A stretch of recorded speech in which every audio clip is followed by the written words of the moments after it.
Bueno, buenos días, ¿cómo están? Mi nombre es Catalina. Les voy a presentar hemorragia digestiva inferior. Esta charla inicialmente era pues una sola, era superior e inferior, pero tuvo que ser dividida por lo largo. Entonces, bueno, les voy a presentar definición, epidemiología, etiologías, presentación clínica, diagnóstico, escalas de predicción, los estudios que debemos realizar de forma inicial y algunos algoritmos sugeridos. En cuanto a la definición, pues tenemos que un sangrado gastrointestinal inferior indica que la fuente del sangrado es distal al ligamento de Treitz. Este sangrado, pues depende de donde uno lea, lo clasifican todo como inferior o también hay uno que sería como intermedio o del intestino delgado, que el del intestino delgado sería desde el ligamento de Treitz hasta la válvula iliocecal. Pero pues como les digo, depende de donde uno lea porque hay otros documentos que lo clasifican como gastrointestinal inferior solo al que es colónico después de la válvula ileocecal. Otras definiciones que tenemos y clasificaciones es cuando tenemos un sangrado manifiesto y es que el paciente indica yo veo sangre pues clara en las heces o rectorragia, hematoquesia. Cuando tenemos sangre oculta y es cuando pues no la vemos pero en el laboratorio nos la reportan. Y cuando tenemos un sangrado oscuro es cuando tenemos una fuente de sangrado, o sea, el paciente tiene manifestaciones clínicas de sangrado, sabemos que el paciente está sangrando, pero no tenemos una evidencia clínica de dónde es el sitio del sangrado. Aquí la manifestación más frecuente, pues en todo el sangrado gastrointestinal inferior, siempre va a ser la hematoquesia, pero que no la tenga no quiere decir que no esté sangrando de igual forma. Bueno, otra clasificación de acuerdo a la pérdida de sangre, pues esta es la clasificación que conocemos siempre de hipovolemia, que la clasificamos de acuerdo a la cantidad de sangre que ha perdido, en cuanto a porcentaje, en cuanto a mililitros, más o menos las manifestaciones clínicas de la frecuencia cardíaca, la presión arterial, la presión del pulso, bueno, y la frecuencia respiratoria. De acuerdo a esto, en el abordaje inicial vamos a tener que clasificar el paciente para decir el paciente aproximadamente qué cantidad de sangre está perdiendo, porque de acuerdo a su estabilidad hemodinámica es que vamos a hacer el posterior abordaje. En cuanto a su epidemiología, pues este es uno de los motivos de consulta más frecuente a nivel mundial y está en aumento frecuente pues por el uso de anticoagulantes y antiplaquetarios en el medio.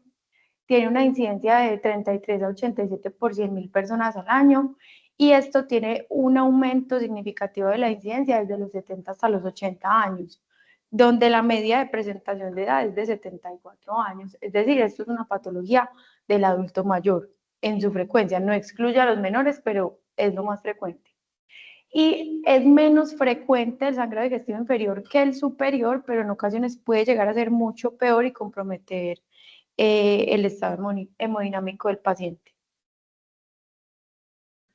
En cuanto a sus etiologías más frecuentes, tenemos el más frecuente de todos siempre a nivel mundial ha sido el sangrado diverticular, pero tenemos muchísimas otras etiologías como la colitis isquémica, la enfermedad hemorroidal, fisuras anales, angioectasias, neoplasias colorectales o posterior a una polipectomía, pues posterior a una colonoscopia que se haya sometido el paciente, una colitis secundaria, inflamación, infección, radiación o la misma enfermedad inflamatoria intestinal, úlceras por AINES, proctopatía por radiación y pues como hablamos del sangrado oculto que no se identifica su origen.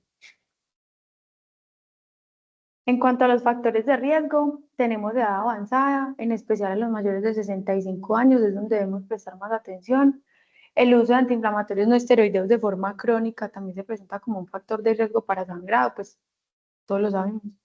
Y el uso de antiagregantes y antiplaquetarios, pues por el riesgo de sangrado digestivo.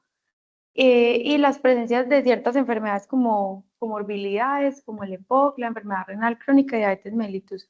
Aquí quiero hacer énfasis que hay que hacer pues, una muy buena anamnesis para preguntarle al paciente, ¿usted ha tenido eventos previos, ha sangrado anteriormente, ya tiene algún diagnóstico o esta es la primera vez que le sucede?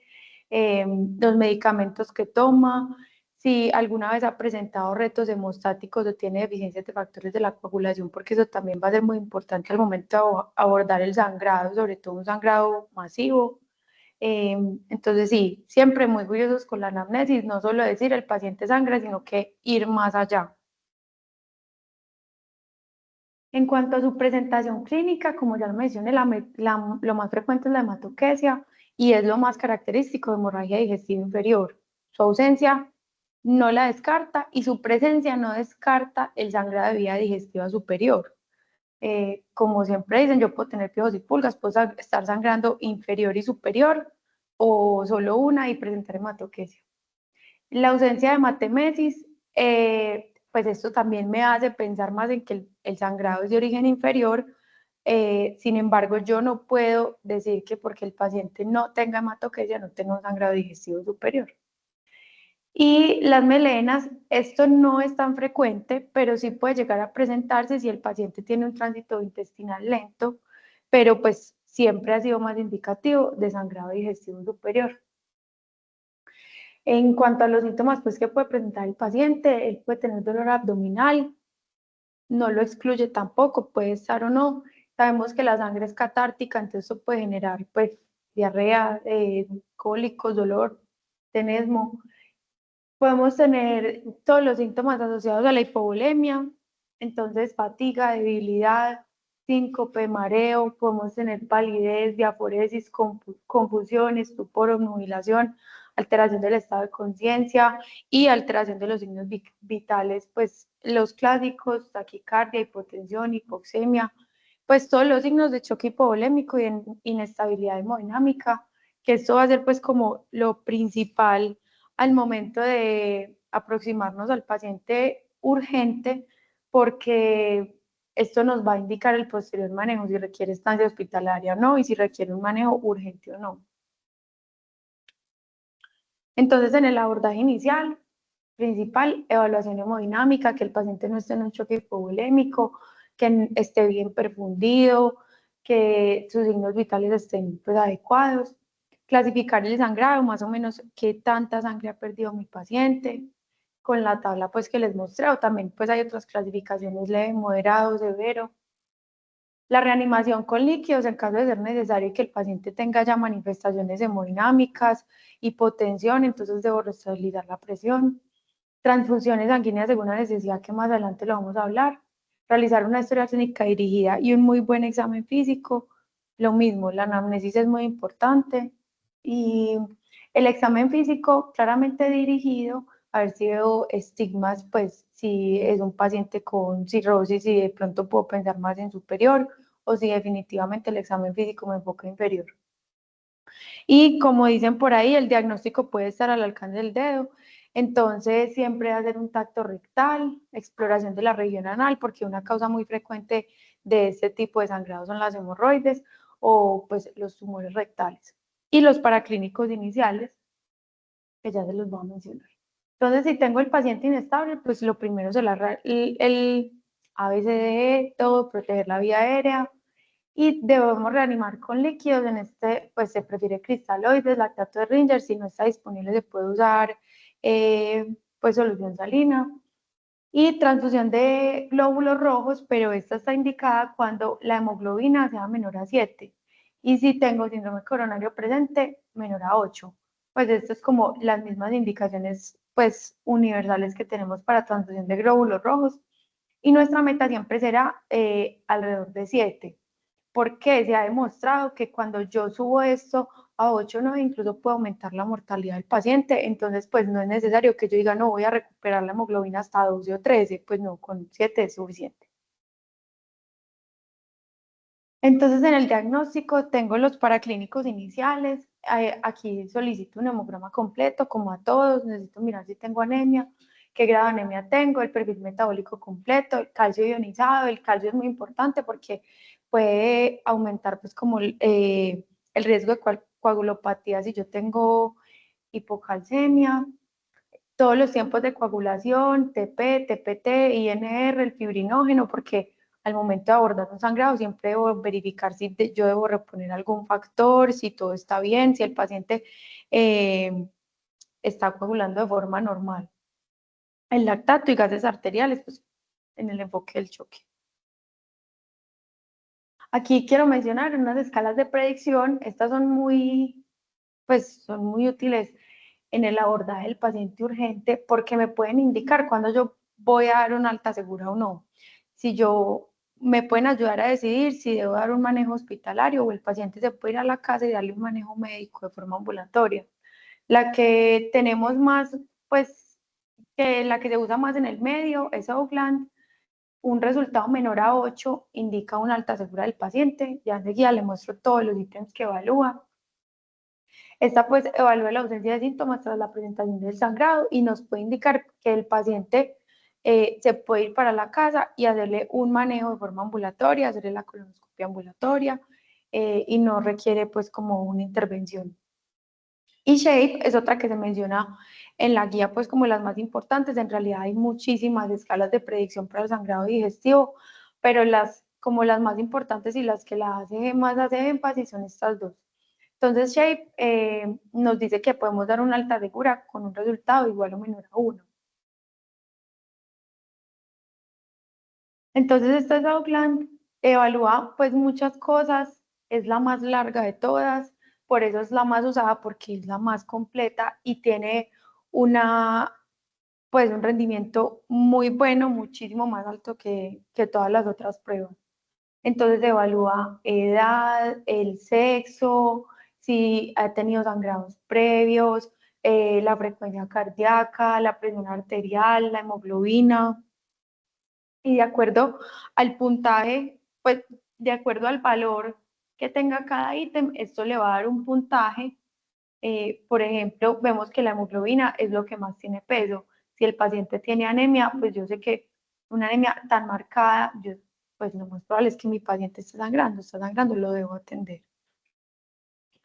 Entonces, en las ayudas, pues posterior a esto, cuando yo sé que el paciente está sangrando y sospecho origen gastrointestinal o el origen está confirmado porque tengo pues sangre manifiesta, eh, lo inicial sería una colonoscopia cuando tengo un paciente hemodinámicamente estable. Esta siempre será la primera elección en los pacientes que están estables y pueden esperar. Lo ideal es realizarlo eh, antes de que se cumplan pues las 24 horas posterior al sangrado. Y enfatizar bien pues en el endoscopista de que se debe hacer una evaluación muy detallada de la mucosa, buscar pues eh, muy importante buscar la fuente del sangrado activo, realizar lavados si hay áreas pues como que estén contaminadas y el paciente en caso tal de que haya quedado mal preparado, pues que lave la zona y verifique todas las áreas. Aquí, pues esto se recomienda a la mayoría de los pacientes hospitalizados con sangrado gastrointestinal.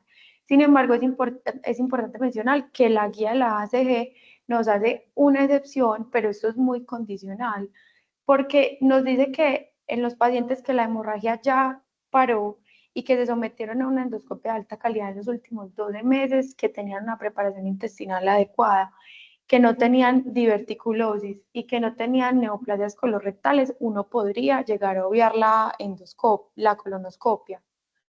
Pero esto es muy de acuerdo al paciente, de acuerdo a lo que yo esté evidenciando. Si definitivamente mi paciente, pues esto no le compromete la vida, pues uno podría llegar a obviar esto, pero extrapolable a cada caso y no se puede decir que es una regla aplicable para todos. Entonces, en la imagen podemos ver que aquí en esta imagen se pone una lesión de la foie en el intestino y pues sí, esta es una de las más comunes y la podemos ver en la colonoscopia pues fácil. Es una fuente grande de sangrado porque estas lesiones son de grandes vasos usualmente, pues. La angiotomografía, esta es la técnica inicial y de elección en el paciente que está hemodinámicamente inestable.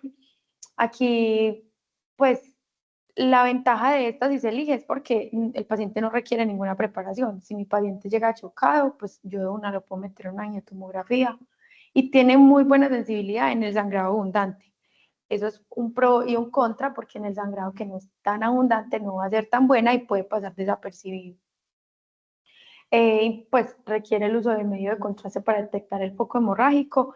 Y en esta intervención, en radiología intervencionista, pues si el radiólogo detecta el foco hemorrágico en el mismo procedimiento, este puede ser embolizado, intervenido, paró el sangrado y puede que probablemente hasta ahí llegue el sangrado del paciente. No siempre pasa, pero se puede hacer. En esta imagen se evidencia pues aquí un poco de sangrado, la flechita amarilla. La endoscopia de vías digestivas superiores, lo vamos a hablar pues, en la siguiente charla, pero es importante que si yo no encuentro en la endoscopia o en la angiotomografía y mi paciente está sangrando, pues no debo obviar que no hay sangrado gastrointestinal superior. Igual se debe realizar una endoscopia de vía digestiva superior porque no se puede excluir. De esto es un tema completamente aparte por el sangrado digestivo. La enterotomografía, pues esta está indicada cuando sospechamos que el origen sea de intestino delgado en pacientes con dolor abdominal, con signos de obstrucción intestinal, adherencias, intususcepciones, pues y pacientes que ya hayan tenido procedimientos previos que yo precisamente esté sospechando de adherencias. Y antes de realizar una cápsula endoscópica se recomienda realizar esta enterotomografía previa para asegurar que la cápsula endoscópica pase, que ya se las voy a contar cuál es. Entonces, bueno, aquí también es importante mencionar, el paciente debe consumir de forma oral el medio de contraste previo al estudio. Aquí vemos unas imágenes donde, ya, unas imágenes donde se ve un realce pequeño, pues estos son el tipo de realces que uno podría llegar a ver cuando hay lesiones pues o hemorragias digestivas. Esto es muy pequeño y aquí vemos pues al momento de la resección de este paciente que se ve la lesión hipervascular en sangrado activo. Aquí se ve como la mancha más realzada. Eso sería lo que veríamos. La cápsula endoscópica, pues esta es como una de las últimas opciones a las que recurrimos, porque ya es como, si yo no encuentro nada, vamos a hacer una cápsula a ver si encontramos algo. Esto principalmente se usa para intestino delgado, porque pues el colonoscopio no llega hasta allá. Entonces, esta se recomienda sobre todo en la oscura, la que ya mencionamos. No encontré ninguna fuente, ni superior ni inferior, en ninguna otra parte. Vamos a hacerle una cápsula a ver qué pasa. Es muy efectiva, sin embargo, también hay momentos en los que el paciente sangra y la cápsula tampoco evidencia lesión. ¿Cuál es el problema de la cápsula y por qué no se realiza en toda la población? Es porque es realmente costosa. Eh, entonces, pues genera sobrecostos, sabiendo que los otros procedimientos pueden llegar a ser mucho más económicos. Y se puede tardar varias horas, el paciente debe estar todo el día en el hospital. Si ya está hospitalizado, pues, pero si es ambulatorio, el paciente debe estar todo el día en el hospital, requiere de todo el personal médico. La gamografía con glóbulos rojos marcados, pues esta también es muy buena, tiene un 75% de efectividad y esta sería como al contrario de la angiotomografía porque esta es más efectiva para el sangrado lento por el tipo de imagen que toma. Entonces, ¿cuál es el beneficio? Es que si yo tengo sangrados intermitentes, sangré, paró y justo cuando paró yo le hice la gamografía, no salió, pues yo la puedo repetir porque pues ahí quedan los glóbulos rojos marcados y tengo hasta 48 horas de chance para volver a realizar el estudio y detectar si hay algún sangrado que en el previo no encontré. Pero como les dije, siempre la angiotomografía sigue siendo la primera línea. Estas ya son otras intervenciones más allá, después de que yo realicé todo y definitivamente no encontré el origen del sangrado. Entonces, así es como se vería la gamografía. Vemos como los focos de sangrado.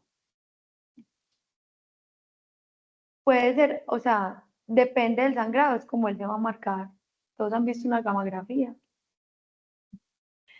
Y en cuanto a su intervención quirúrgica, pues tenemos indicaciones para cirugía, que eso, la intervención quirúrgica siempre va a ser la última línea.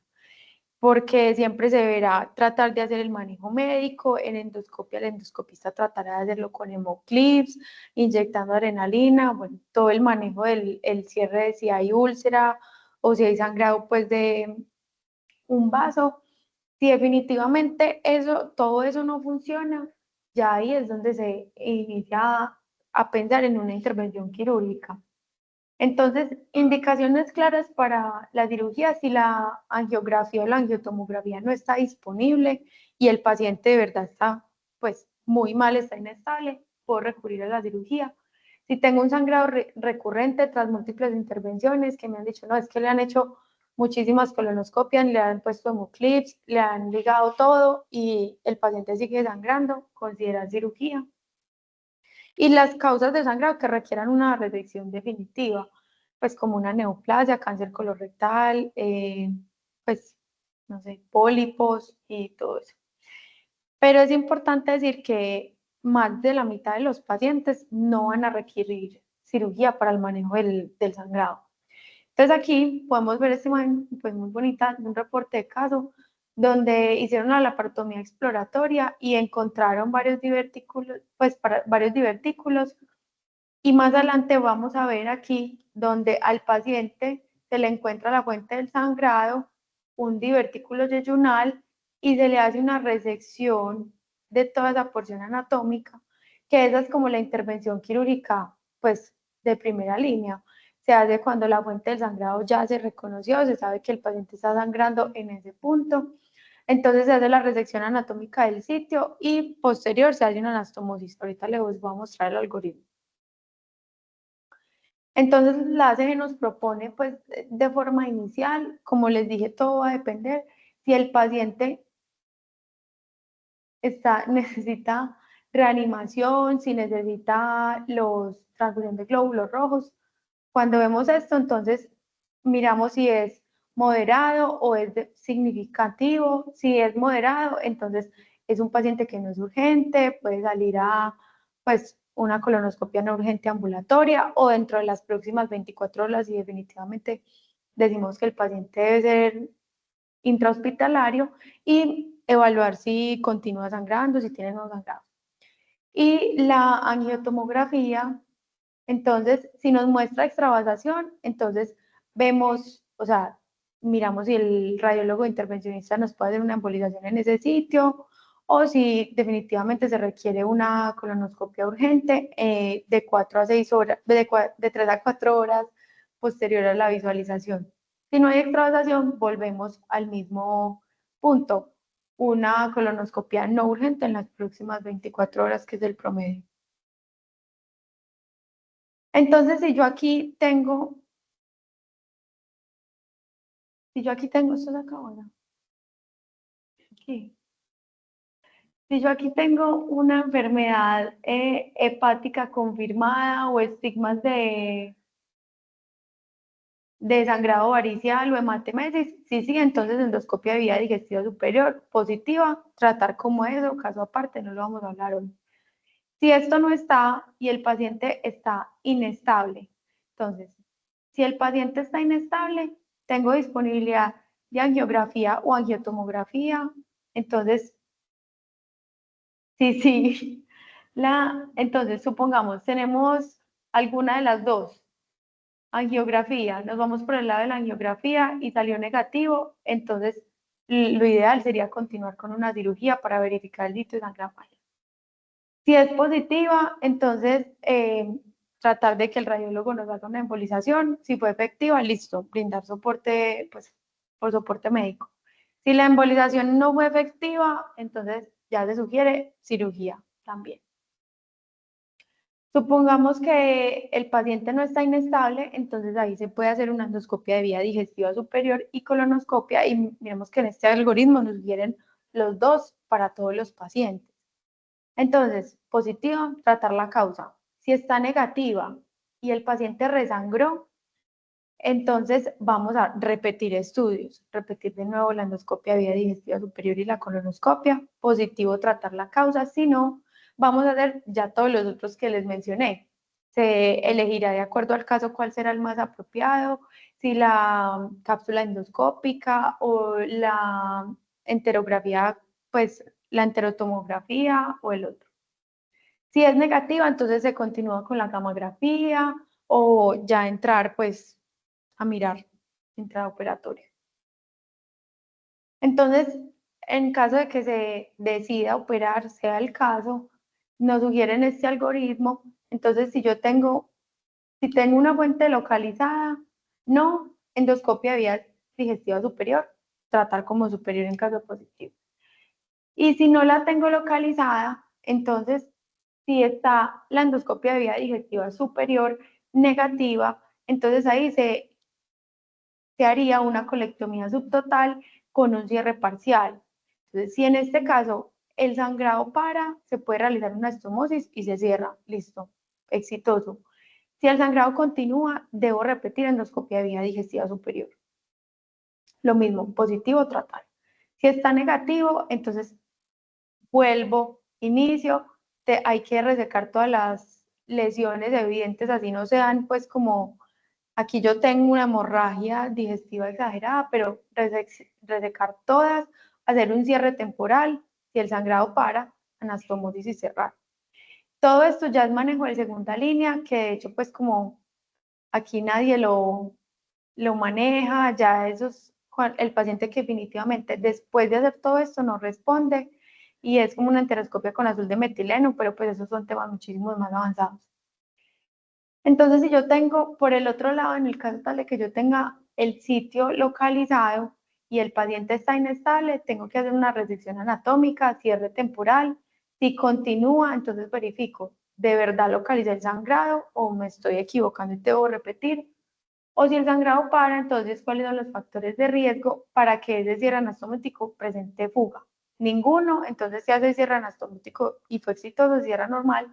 Y si sí, entonces se puede hacer una ostomía con una anastomosis, pues y realizar todo el abordaje, pero también estos son como manejos ya muy avanzados. Si el paciente no está estable, pues la resección anatómica del sitio donde se evidenció la lesión con la anastomosis primaria en el mismo momento. No se requiere dejar abierto. Y listo, pues en conclusión, es una de las causas más frecuentes de consulta y principalmente en el adulto mayor, que su manejo depende del estado hemodinámico, que es lo principal.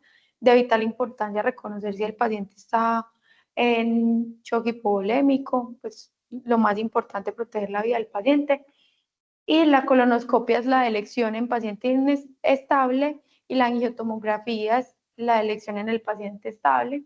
Y siempre recordar que tenemos escalas de predicción, que la decisión pues, no deberíamos tomarla solo, sino apoyarnos en la evidencia, donde nos indica si el paciente puede irse tranquilo